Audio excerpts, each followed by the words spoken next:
இப்பொழுது தக்கலை வட்டாரத்தில் செயல்படுத்தப்படும் தோட்டக்கலைத்துறை திட்டங்கள்.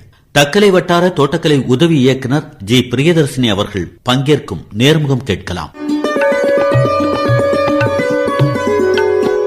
வணக்கம். வணக்கம் சார். பொதுவா தோட்டக்கலை பயிர்கள் அப்படின்னா என்னென்ன பயிர்கள்? இங்க நம்ம கன்னியாகுமரி மாவட்டத்துல காய்கறி பயிர்கள், பல பயிர்கள், மலை பயிர்கள், இந்த மாதிரி நறுமண பயிர்கள், வாசனை பயிர்கள், பூ பயிர்கள், இது எல்லாமே சேர்ந்துதான் நம்ம தோட்டக்கலை பயிர்கள்னு சொல்றோம். நம்ம கன்னியாகுமரி மாவட்டத்துல பாத்தீங்கன்னா அனைத்து விதமான தோட்டக்கலை பயிர்களும் இங்க பயிர் செய்யப்படுகிறது. காய்கறி பயிர்கள்ல பாத்தீங்கன்னா அதிகமா பண்ணக்கூடியது இங்க வந்து கத்திரி, வெண்டை, கீரை, இந்த மாதிரி வெள்ளரி அப்படின்னு சொல்லக்கூடியது, இந்த மாதிரி அனைத்து வகையான காய்கறிகளுமே பயிர் செய்யப்படுகிறது. பல பயிர்கள்னு பாத்தீங்கன்னா இங்க அதிகமா இருக்கிறது வாழை, மா, பலா, அன்னாசி, இதெல்லாமே அதிகமா பயிர் பண்ணிட்டு இருக்காங்க. இது போக ரப்பர் அதிகமா இருக்கிறது. ஸ்பைசஸ் அப்படின்னு சொல்லக்கூடிய நறுமண இதுல பாத்தீங்கன்னா மிளகு, அதுக்கப்புறம் லவங்கம், பட்டை, இது போன்ற பயிர்களும் பயிர் செய்யப்படுகிறது. பூக்கள் பாத்தீங்கன்னா இந்த இடத்துல வந்து மல்லிகை, ரோஜா, அந்த மாதிரி பயிர்களும் கன்னியாகுமரி மாவட்டத்துல பயிர் செய்யப்படுகிறது. தக்கலை வட்டாரம் அப்படின்னு சொல்லும் போது அங்க வந்து தோட்டக்கலை பயிர்களுடைய பரப்பு அப்படின்னு சொன்னா உத்தேசமா எவ்வளவு ஏக்கர்ல இருக்கும்? எந்த பயிர்ல கூடுதல் ஆர்வம்? சார், நம்ம தக்கலை வட்டாரத்துல பாத்தீங்கன்னா 8000 ஹெக்டருக்கு மேல நம்ம தோட்டக்கலை பயிர்கள் இருக்கிறது. இதுல வந்து பாத்தீங்கன்னா 2000 ஹெக்டருக்கு மேல வந்து வாழையும், 2000க்கு மேல வந்து ரப்பர் தோட்ட பயிர்களும், தென்னை பயிரும் 2000க்கு மேல இருக்குங்க. மீதி பயிர்கள் எல்லாம் பாத்தீங்கன்னா மரவள்ளி, வாழை, இதெல்லாம் வந்து கலந்து இருக்கிறதுங்க. மற்ற பயிர்கள் மிளகு, அந்த மாதிரி பயிர்கள் எல்லாம் பாத்தீங்கன்னா ஊடு பயிரா வந்து நம்ம தென்னை மர தோட்ட பயிர்கள், அந்த மாதிரி பயிர்களையும் ரப்பர் தோட்ட பக்கத்துல அந்த மாதிரி இதுலயுமே ஊடு பயிரா நிறைய பேர் இது பண்ணிட்டு வராங்க. இப்போ வந்து நம்ம திட்டங்கள் மூலமா நிறைய நறுமணை மற்றும் வாசனை பயிர்கள் கொடுக்கறோம், நம்ம மானியத்தில் வழங்கிட்டு இருக்கிறோம். அதையுமே வந்து நிறைய பேர் உபயோகிச்சுக்கிறாங்க. தக்கலை வட்டாரத்துல வந்து வேலிமலை பகுதியில வந்து கொஞ்சம் மலை இடம் இருக்கிறதுனால அங்க வந்து நல்ல மிளகு, கிராம்பு, லவங்கம், வட்டை, இந்த மாதிரி பயிர்களை வந்து மக்கள் வந்து விவசாயிகள் வந்து ஆர்வமா வந்து பயிர் செய்யறதுக்கு விரும்பி வராங்க. சரிங்க, நீங்க இப்ப பேசும்போது கூட சில திட்டங்களை நாங்க செயல்படுத்துறோம் அப்படின்னு சொல்றீங்களே, திட்டங்களை பொறுத்த அளவுல மத்திய அரசு திட்டங்கள், மாநில அரசு திட்டங்கள் அப்படிங்கிற அடிப்படையில தக்கலை வட்டாரத்துல செயல்படுத்தக்கூடிய திட்டங்களை ஒண்ணு சொல்லலாமா? சார், நம்ம வந்து மத்திய அரசு திட்டம், மாநில அரசு திட்டம் ரெண்டுமே நம்ம வந்து நம்ம கன்னியாகுமரி மாவட்டத்துல செயல்படுத்திட்டு வரோம். தக்கலை வட்டாரத்துல பாத்தீங்கன்னா தேசிய தோட்டக்கலை இயக்கம் அப்படின்ற சொல்ற தேசிய அளவிலான திட்டத்துல வந்து பரப்பு விரிவாக்கம், அந்த பரப்பு விரிவாக்கத்துல பாத்தீங்கன்னா மிளகு, அன்னாசி, வாழை போன்ற பயிர்கள் வந்து மானியத்துல, அதாவது இது எல்லாமே வந்து 40% மானியத்துல நம்ம நாற்றுகளா வந்து நம்ம விவசாயிகளுக்கு நம்ம தருகிறோம். இப்போ இந்த வருடத்திற்கான இலக்கு வந்திருக்குங்க. நம்ம இதை எல்லாமே வந்து நம்ம விவசாயிகளுக்கு மானியத்துல நம்ம கொடுக்க போறோங்க. மிளகு நாற்று, பட்டை, கிராம்பு நாற்றுகளை வந்து நம்ம வந்து மானியத்துல விவசாயிகளுக்கு தரப்போறோங்க இனி வரும் காலங்கள்ல. அது போல வந்து தேசிய தோட்டக்கலை இயக்கத்துல வந்து பாத்தீங்கன்னா பண்ணை குட்டை அமைக்க வந்து எங்களுக்கு மானியத்துல வந்து 50% மானியத்துல அதுவும் வந்து நம்ம இப்ப கொடுக்க போறோங்க. அது போக தேனி வளர்த்தலுமே வந்து 40% மானியத்துல நம்ம வளர்க்கறத வந்து ஊக்குவிக்கும். அதனாலதான் மகரந்த சேர்க்கை வந்து அதிகமா இருக்கும். அதனால அந்த திட்டத்திலயும் உணவு உற்பத்தி பெருக்க முடியும். அந்த திட்டத்திலயுமே வந்து 40% மானியத்துல வந்து நம்ம கொடுத்துட்டு இருக்கிறோங்க. இது போக இயற்கை விவசாயத்தை ஊக்குவிக்கிறதுல வந்து நிரந்தர மண்புழு உரக்கூடாரம் அமைக்கிறதுக்கு 50% மானியத்துல வந்து நம்ம வந்து விவசாயிகளுக்கு நம்ம மானியம் இது பண்ணிட்டு இருக்கோம். அது போக வந்து நடமாடும் காய்கனி விற்பனை வண்டி அப்படின்னு சொல்லிட்டு அது 50% மானியத்துல வந்து நம்ம விவசாயிகள் அல்லாம நிறைய ஆதரவற்றவர்கள் இருப்பாங்க இல்லைங்களா, அவங்களுக்கும் நம்ம வந்து ஒரு ஊக்கம் அளிப்பதற்காக அவங்களுக்குமே வந்து அந்த காய்கறி வண்டி அப்படின்னு சொல்லிட்டு அதையுமே தரோங்க. இது போக வந்து பண்ணை கருவிகள் அப்படின்னு சொல்லிட்டு பண்ணைக்கு உபயோகமாக இருக்கக்கூடிய அந்த கருவிகளை வந்து அதுவுமே வந்து 50% மானியத்தை நம்ம தந்துட்டு இருக்கோம். இது வந்து தேசிய தோட்டக்கலை இயக்கம் மூலமா நம்ம செயல்படுத்திட்டு வரோம். இது போக பாத்தீங்கன்னா மாநில தோட்டக்கலை இயக்கத்துல வந்து பாரம்பரிய காய்கறி பரப்பு விரிவாக்கம் இனத்துல வந்து நம்ம காய்கறி விதைகளை வந்து நம்ம பாரம்பரியமா வளர்த்துட்டு வர காய்கறிகளை ஊக்குவிக்கிறதுக்காக, அதை வந்து பயிர் செய்யறதுக்கு ஊக்குவிக்கிறதுக்காக அதுக்கு 40% மானியத்துல நம்ம விவசாயிகளுக்கு தந்துட்டு இருக்கோம். அது போக தென்னை பரப்பு விரிவாக்கம்ல 50% மானியத்துல நம்ம தென்னங்கன்றுகளும் நம்ம பண்ணையிலேயே இருந்தே தருகிறோம். அது போக வந்து செடி மிளகு இதுவுமே வந்து 40% மானியத்துல நம்ம வந்து விவசாயிகளுக்கு தந்துட்டு இருக்கோம். மாடி தோட்ட தலைகள்னு சொல்லிட்டு வீட்டுல இருக்கிறவங்க மாடியில வளர்க்கறதுக்காக 50% மானியத்துல நம்ம மாடி தோட்ட தொகுப்புகள் வந்து நம்ம கொடுத்துட்டு இருக்கிறோங்க. அது போக ஊடுபயிர் சாகுபடியை ஊக்குவிக்கிறதுக்காக இங்க நிறைய தென்னந்தோப்பு இருக்குங்க நம்ம கன்னியாகுமரி மாவட்டத்துல. அப்போ வந்து தென்னை பயிர் நடுவில் வந்து வாழை வளர்க்கறதற்கும் ஜாதிக்காய் போன்ற பயிர்களை வளர்க்கறது. ஜாதிக்காய்லாம் எல்லா இடத்துலயும் வருங்கிறீங்களா? அப்படி சார், நம்ம ஜாதிக்காய் பாத்தீங்கன்னா மலை பகுதியா இருக்கிற இடத்துல வருங்க, கொஞ்சம் லைனா இருக்கிற இடத்துல வந்து வரும். ஆனா வந்து நம்ம அந்த அளவுக்கு உற்பத்தி அதிகமா இருக்காதுங்க. ப்ரொடக்ஷன்ன்றது பாத்தீங்கன்னா அந்த அளவுக்கு இருக்காது. ஆனா மலை, அந்த வேலிமலையில் அந்த மாதிரி இடங்கள்லாம் பாத்தீங்கன்னா நல்லா வருதுங்க. மேல்புறம் அந்த மாதிரி பகுதிகள் நல்லா வருது. அந்த மாதிரி தென்னை தோட்டங்களுக்குள்ளார ஜாதிக்காய் வளர்க்கறதுக்கும் ஊடுபயிரா வளர்க்கறதுக்குமே வந்து நம்ம தந்துட்டு இருக்கோங்க. இதுமே வந்து 50% மானியத்துல நம்ம நாற்றுகள் மத்த இதெல்லாமே நம்ம கொடுத்துட்டு இருக்கோங்க விவசாயிகளுக்கு. அது போக வந்து பாத்தீங்கன்னா தென்னையில வந்து நிறைய வெள்ளை பாதிப்பு, சுருள் வெள்ளை பாதிப்பு இப்பெல்லாம் இருக்குங்க.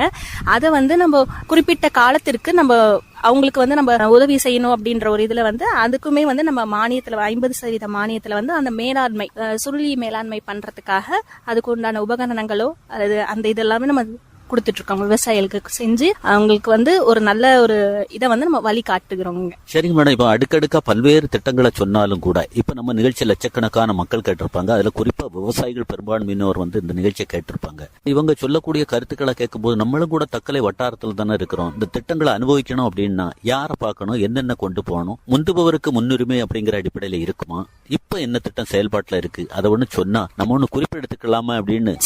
இப்போ வந்து நம்ம கன்னியாகுமரி மாவட்டத்துல செயல்படுத்தப்படுகின்ற திட்டங்கள் எல்லாம் சொன்னேன். இதை வந்து நம்ம தக்கலை வட்டாரத்திற்கு தோட்டக்கலை உதவி இயக்குனர் அலுவலகம் பத்மநாபபுரம் பேலஸ் அருகில் வந்து நம்ம வேளாண்மை அலுவலகம் இருக்கிறது. அங்க 2வது மாடியில வந்து நம்ம தோட்டக்கலை துறை அலுவலக தொடர்பு கொண்டீங்கன்னா அவங்க வந்து உங்களுடைய நீங்க என்ன தகவல் கேட்க விரும்புகிறீர்களோ அந்த அனைத்து தகவலும் கூறுவார்கள். அது போக நம்ம வந்து திட்டத்துல பலன் அடையணும் அப்படின்ற பட்சத்துல அங்க பிரையாரிட்டி ரெஜிஸ்டர் முன்னுரிமை பதிவேடு இருக்கும். உங்களுக்கு என்ன திட்டத்துல பயன் பெறணும், என்ன மாதிரி திட்டங்கள் இருக்குன்னு கேட்டுட்டு நீங்க அதுல பதிவு பண்ணிக்கலாங்க. முதல்ல வந்து ஆதார் கார்டு நகல், அப்புறம் உங்களோட சிட்டா, அதுக்கு அடுத்து பாத்தீங்கன்னா அடங்கல், அதுக்கப்புறம் பட்டா, அந்த டீடைல்ஸ் எல்லாமே கொண்டுட்டு போகணுங்க. அதெல்லாம் கொண்டு வந்தீங்கன்னா அதெல்லாம் உங்களுக்கு எவ்வளவு இடம் இருக்கிறது அப்படின்றதெல்லாம் பார்த்துட்டு அந்த திட்டத்துல பயன்பெறலாமா அப்படின்றதெல்லாம் இது பண்ணிட்டு சரி பார்த்துட்டு உங்களை வந்து அந்த திட்டத்துல இணைச்சுக்குவாங்க. அதுக்கப்புறம் சில திட்டங்கள்ல பாத்தீங்கன்னா உங்க வங்கி புத்தக நகலும் தேவைப்படுங்க. அப்போ நம்ம அந்த ஸ்கீமை பொறுத்து உங்களுக்கு அந்த டாக்குமெண்ட்டும் நீங்க கொண்டுட்டு வந்து நீங்க ஆபீஸ்ல வந்து பாருங்க. தோட்டக்கலை துறை அலுவலகத்துல உங்களை வந்து அந்த திட்டத்துல பயன்பெறத்துக்கு இது பண்ணிக்குவாங்க, செலக்ட் பண்ணிக்குவாங்க.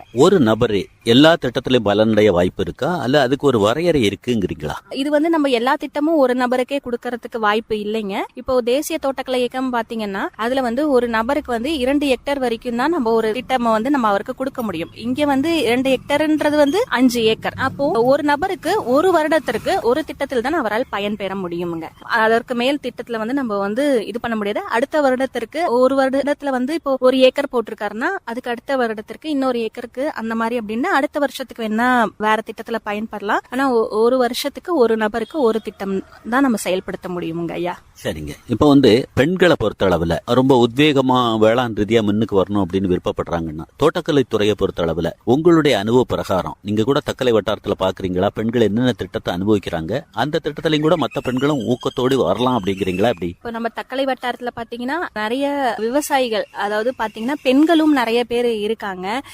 தேனி பெட்டி, தேனி வளர்க்குதல், குழு மூலமா நம்ம தோட்டத்துல பாத்துக்கிறது, அந்த மாதிரிலாம் நிறைய பண்றாங்க. இன்னும் நிறைய செய்யணும் அப்படின்றதுதான் எங்களோட விருப்பம். அவங்களுக்கும் முன்னுரிமை தரப்படுகிறதுங்க. நம்ம தனியா திட்டத்திலேயே வந்து பெண்கள் எத்தனை பேர் வந்து நம்ம திட்டங்கள்ல வந்து பயன்பெற்றிருக்காங்க அப்படின்ற அந்த ஒரு இதுவும் நமக்கு இது பண்றாங்க, அதையும் பார்க்கிறார்கள். அவங்களுக்கு தனியா எதுவும் திட்டம் இல்லைங்க. இப்ப நடமாடும் காய்கறி வண்டி அப்படின்ற மாதிரி திட்டங்கள்லாம் வந்து பாத்தீங்கன்னா அது வந்து அவங்களுக்கு ரொம்ப முன்னுரிமை கொடுக்கப்படுகிறது. அந்த மாதிரி திட்டங்கள், தேனி வளர்ப்பு, அந்த மாதிரி இதெல்லாமே வந்து பெட்டி தருதல், அதுல தேனி வளர்ப்பு பெட்டி தருதல், அந்த மாதிரி இதெல்லாமே அவங்களுக்கும் ஒரு முன்னுரிமை தரப்படுகிறதுங்க. அவங்க அதுல பயன் பெற்றுக்கலாங்க. இப்ப நீங்க சொல்லக்கூடிய திட்டங்கள் எல்லாம் பலன் அடையணும் அப்படின்னா அதுக்கேற்ற அளவுல அவங்க ஏற்கனவே பயிற்சி எடுத்திருக்கணும், அல்ல அந்த தொழில ஒரு கைதேர்ந்த நபரா இருக்கணும் அப்படிங்கிறது கட்டாயமா? இல்ல ஒன்னும் தெரியாம வந்தாலும் கூட நாங்க அதுக்கேற்ற அளவுல பயிற்சி கொடுத்து அவங்களுக்கு சில வழிமுறைகளை சொல்லி கொடுப்போம், திட்டத்துல பலனடைய மாதிரியான ஒரு வாய்ப்பை உருவாக்கி கொடுப்போங்கிறீங்களா? ஆமாங்க. நம்ம வந்து அவங்களுக்கு எதுவும் தெரியலனாலும் நம்ம அதுக்கு பயிற்சி கொடுத்து பயிற்சியில இருந்து நம்ம அவங்கள வந்து இன்னும் முன்னேறத்துக்கு நம்ம அனைத்து வகைகளையும் செய்வோம். இது பாத்தீங்கன்னா தேனி வளர்ப்பு இதுல வந்து ரொம்ப முக்கியமா பங்கு வகிக்குதுங்க. நம்ம திட்டத்துல வந்து யார ஒரு விவசாயி நம்ம செலக்ட் பண்றோமோ, தேர்ந்தெடுக்கிறோமோ, அவங்களுக்கு வந்து நம்ம இங்க COE பேச்சுப்பாறை தேனி மகத்துவ மையம் மணரோடையில தேனி மகத்துவ மையம்னு இருக்கு. அங்க வந்து 2 நாள் பயிற்சி தராங்க. அதற்கு கட்டணமாக 1600 ரூபாய் அந்த மாதிரி கலெக்ட் பண்றாங்க. 1600 அப்படின்னு ஒண்ணு ஒரு ஆச்சரியப்படாம அது லட்சக்கணக்கான பண சம்பாத்தியத்துக்கு ஒரு அடித்தளம் அப்படிங்கிறீங்க. ஆமாங்க ஐயா. அது என்னன்னா தேனி வளர்ப்பு ஆரம்பத்திலிருந்து அதை எப்படி ஆரம்பிக்கணும், எப்படி அதை பராமரிக்கணும், தேனி பூச்சிகளை எப்படி பராமரிக்கணும், தேனி மதிப்பெண் எப்படி எடுக்கணும், அதுல இருந்து மதிப்பு கூட்டப்பட்ட பொருட்கள் எப்படி என்னென்ன பொருட்கள் செய்யலான்ற எல்லா அனைத்து விவரங்களையுமே உங்களுக்கு அந்த பயிற்சியில கொடுத்துருவாங்க. அதன் மூலமா ஒரு சர்டிபிகேட்டும் உங்களுக்கு வரும். அந்த பயிற்சி எடுத்தவங்களுக்கு தான் நம்ம அந்த தேனி பெட்டி திட்டங்கள்ல கொடுக்கறோம்னு சொல்றோம் இல்லைங்களா, அந்த சர்டிபிகேட் வச்சுதாங்க நம்ம வந்து இப்போ திட்டத்திலயுமே அவங்களுக்கு தேர்ந்தெடுக்கிறோம். சோ பயிற்சியும் நம்ம கொடுத்து அவங்களுக்கு வந்து நீங்க சொல்லக்கூடிய கருத்தை பார்க்கும்போது கண்டுனர் சுற்றுலா அப்படிங்கிற அடிப்படையில நேரடியா பார்க்கக்கூடிய வாய்ப்பையும் கொடுப்பீங்க போலுக்க. ஆமாங்க, நம்ம கண்டுனர் சுற்றுலா வந்து இப்ப நிறைய இடத்துல கூட்டிட்டு போயிட்டு இருக்கிறோம். அதாவது மற்ற மாவட்டங்கள்ல முதன்மையா எதை செய்யறாங்களோ அந்த மாதிரி பயிர்களுக்கு அவங்களை கூட்டிட்டு போறோம். அது போக எக்ஸ்போ அப்படின்றது நடக்குதுங்க. இப்ப போன வாரம் கூட வந்து பாத்தீங்கன்னா ஈரோட்ல வந்து ஒரு எக்ஸ்போ நடந்துச்சுங்க. வேளாண்மை எக்ஸ்போ கருத்தரங்கு மற்றும் கண்காட்சி நடந்துச்சு. அதுக்குமே நம்ம கூட்டிட்டு போனோம். அங்க பாத்தீங்கன்னா அனைத்து மாவட்டங்களிலிருந்தும் அவங்களுடைய முக்கியமான பயிர்கள் என்னவோ அதை பத்தி அவங்க நிறைய ஸ்டால் வச்சிருந்தாங்க, கண்காட்சி படுத்தி இருந்தாங்க. விவசாயிகளும் அனைத்து மாவட்ட விவசாயிகளை பாக்குறதுக்கும் அவங்களுக்கு ஒரு இதா இருந்தது. அது போக இயந்திரங்கள் உபயோகிக்கிறது எப்படி அப்படின்றதையும் அங்க எல்லாம் பார்த்து தெரிஞ்சுக்கிட்டாங்க. நாங்க அந்த இதையுமே நம்ம இதுல இருந்து பண்ணிட்டு இருக்கோங்க. அப்புறம் ஒரு திட்டத்தை குறிப்பிட்டு சொல்லும் போது மண்புழு கூடாரம் அப்படிங்கிற மாதிரி சொன்னீங்க. அந்த திட்டத்தை பத்தி ஒண்ணு சொல்லுங்க. நம்ம இப்ப வந்து இயற்கை விவசாயம் நோக்கி தான் நம்ம இப்ப போயிட்டு இருக்கோம். நம்ம உற்பத்தி வந்து அதிகப்படுத்தியாச்சு.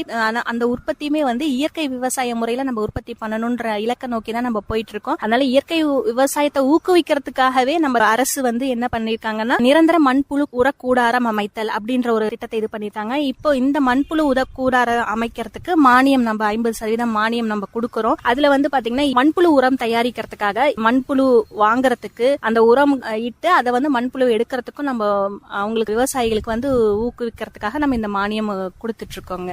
சரிங்க, இப்ப நீங்க சொல்லக்கூடிய திட்டங்களை எல்லாம் பார்க்கும்போது தக்கலை வட்டாரத்துல தோட்டக்கலை பயிர்கள் சாகுபடியில அதீத ஈடுபாடு உள்ளவங்க ஒரு செழிப்பா திகழக்கூடிய வாய்ப்பு இருக்கும் போல எல்லாம் தெரியும். தக்கலை வட்டாரம் மட்டும் கிடையாதுங்க, கன்னியாகுமரி மாவட்டத்தில் உள்ள அனைத்து விவசாயிகளும் நம்ம தோட்டக்கலை துறையும் எல்லா வட்டாரத்திலையும் இதை செயல்படுத்துறாங்க. கன்னியாகுமரி மாவட்டத்தில் உள்ள எல்லா வட்டாரங்களிலுமே இந்த திட்டங்கள் வந்து செயல்படுத்திட்டு இருக்கு. இந்த திட்டங்கள் மூலமா நிறைய விவசாயிகள் வந்து பயன்பெற்று இருக்காங்க. இருவரும் காலங்களிலும் வந்து பயன்பெறுவாங்கன்றதை நம்ம தெரிவிச்சுக்கிறோங்க. நீங்க வந்தா மட்டும் போதுங்கிறீங்க. ஆமா, விவசாயிகள் வந்து இந்த தகவல் எல்லாம் தெரிஞ்சு அவங்க நம்ம அலுவலகத்தை தொடர்பு கொண்டாவே நம்ம அவங்களுக்கு வந்து நம்ம திட்டங்களை வந்து நம்ம அவங்களுக்கு தரோங்கய்யா. நிறைவா உங்க அலைபேசி ஒண்ணு சொல்லுங்களா. ஏன்னா அந்த திட்டங்களை கேட்டுக்கிட்டு விலாவாரியா நம்ம தெரிஞ்சுக்கிட முடியலையே, நேரம் முடிஞ்சிடுச்சே, என்ன பண்றது, ஏதாவது தகவல் கேட்கணும்னா அலைபேசி சொன்னா நல்லா இருக்குமே அப்படின்னு நினைக்கிறாங்கன்னா அவங்களுடைய சந்தேகத்துக்கு பதில் தருகிற மாதிரி அலைபேசி ஒண்ணு சொல்லுங்க. என்னுடைய அலைபேசி எண் 944 26 10 711ங்க. 944 26 10 711.